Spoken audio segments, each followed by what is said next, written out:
I published a piece of content that got 300 views. But when I did the change that I'm gonna show you in this video, I got over 56,000 views. So if you want to know how I was able to get these numbers in my first 3 months in the platform, as a complete beginner, stick around because we are going to divide this in 3 parts. Part 1 is a type of content. Without understanding this single thing, the rest of stuff will not work, okay? If you study some part of content marketing, you will see that people usually explain this with a funnel. And we have 3 different parts of the funnel. So the first one that is at the top is the tofu content. This stands for top of funnel. The next one is mofu content, middle of funnel. And the last one is bofu content, bottom of funnel. This thing is basically like a sandwich, okay? We have top, middle, and bottom. So the goal with tofu content is that you can have more exposure because it's the type of content that gives you more views for the general interest of the public. Then the goal of mofu content is to build your authority because here is where you can share topics that are more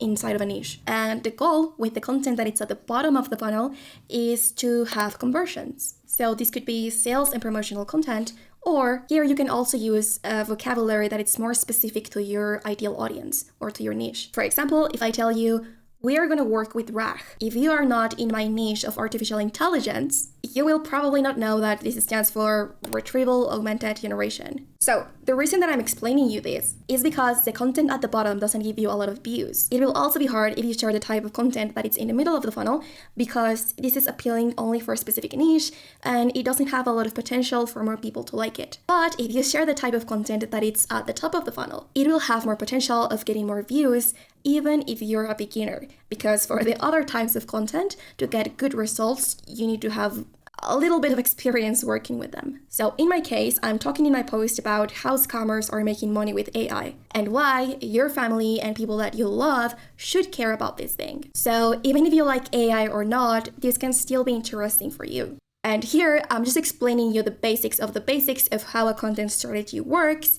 But if you want to go in more detail to be able to really understand it, you can check the video that I'm leaving in the card at the top, or you also have it in the description below. Now, the thing that changed from the point A to the point B where I have more views is that I actually have an engagement strategy, which is basically just activating your audience with comments. Because the priority on LinkedIn are the connections that you're able to make. So if someone leaves a comment in your post, the algorithm will be like, hey, this is interesting, so I can start showing it to more people. And this is even logic, right? So here's how to do a winning engagement strategy, and take notes of these because I see that most people just tell you, go out there and comment, but no one actually gives you the blueprint. At least I never found one when I was looking for tutorials like this. So the first thing you need to do is to find active people in the platform, and you need to put them in a list that you will divide in 3 different groups. The first group will be your ideal audience or your ideal client profile, and this should represent 50% of your audience. Now, the second group will be from your peers and competitors, and this should represent around 30% of your audience. And in your last group, you will have the thought leaders in your industry. These will be the cool kids on LinkedIn,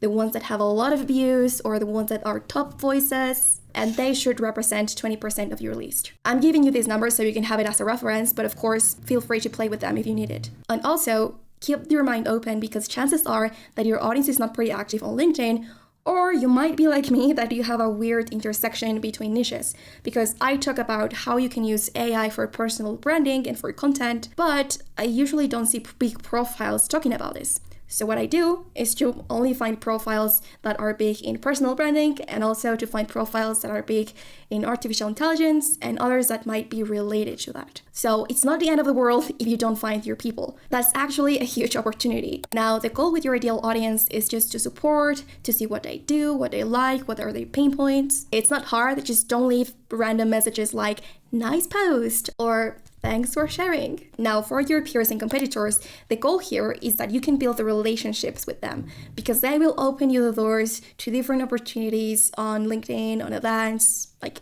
it will be your powerful network. I usually like to do this because it's okay with the tone of voice that I have with my brand to use humor, gifts, or memes, because I think that if you make someone smile, then it'll be pretty easy that they remember you because that just makes you different from the rest of the comments. And finally, the goal with your thought leaders is to, first of all, arrive early because they will have a lot of comments and you probably get lost into all of them, but also to leave something that is valuable. For example, if they have a list of 10 things, you can add the thing number 11. Or you can share your personal experience. You can summarize a post in a way that makes sense for you and it's concise. Because if other people take a look at your comment, it's very likely that they will click on your profile if your profile is optimized. And this will give you traffic. And a hack that changed my life is to use the extension Favicon. And this is a Google extension. And what this thing can do is that it will tell you when that person usually posts. And that's the smartest way of doing it. And if you're wondering, how can I add new people to my list that fit these categories? Well, the short answer is just find them in the comment section from other people's posts. And the answer that goes in depth into the step-by-step is that you can check a video that I already did talking about that I will leave in the card at the top or in the description too.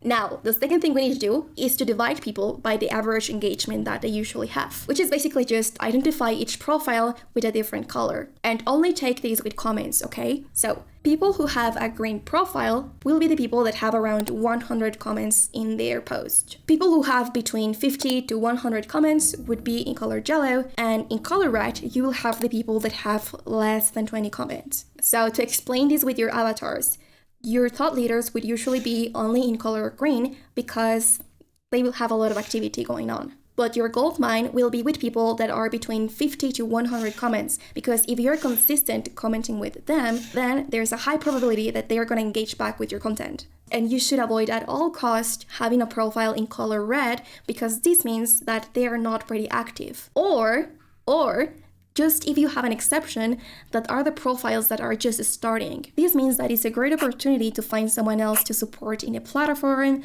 or to build relationships if both of you are starting in your journey. But if you're looking for engagement, just be careful with this. And I just like to have this in a database in Notion because I think it's pretty easy to organize here. But don't skip this step, because a mistake that I've seen some of my clients doing is that they only engage with profiles that are in color red. And the problem with this is that they have zero clue of what their competitors are doing. They don't have any understanding of the market or what are the trends that are going on. And of course, they are not driving traffic to their profile. And you might say, okay, but why should I do all of these things if I only wanted to get the views and not just worry about the comments? That's the problem. On LinkedIn, you need to be able to have that small amount of people that really believe in your content, so then LinkedIn can keep showing it to more and more people. And if you don't believe me, I'm going to show you an example of this. So this company sometimes reposts my content, and it's all good with that. They ask permission to everyone. But if you can see, here, this post is dead. But if you see the same piece of content in my profile, it has almost 130 comments here. So the difference is in the network activation. Now, step 3 is to reinforce this strategy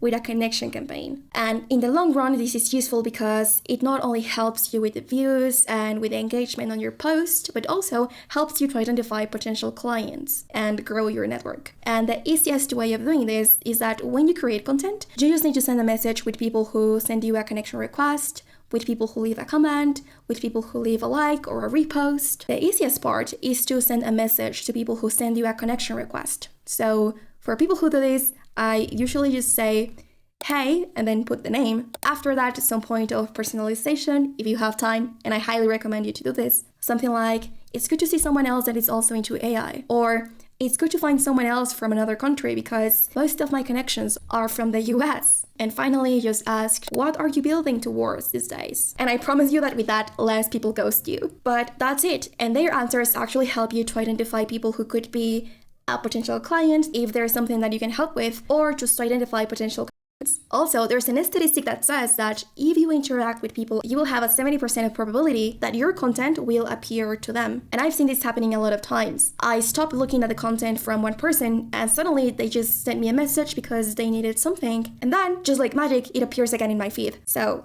if you want to know more about these hacks, where you can take the way that the algorithm works to your advantage, you can check out this video right here. Thanks for watching. Don't forget to subscribe if you haven't already, and I will see you there. Bye.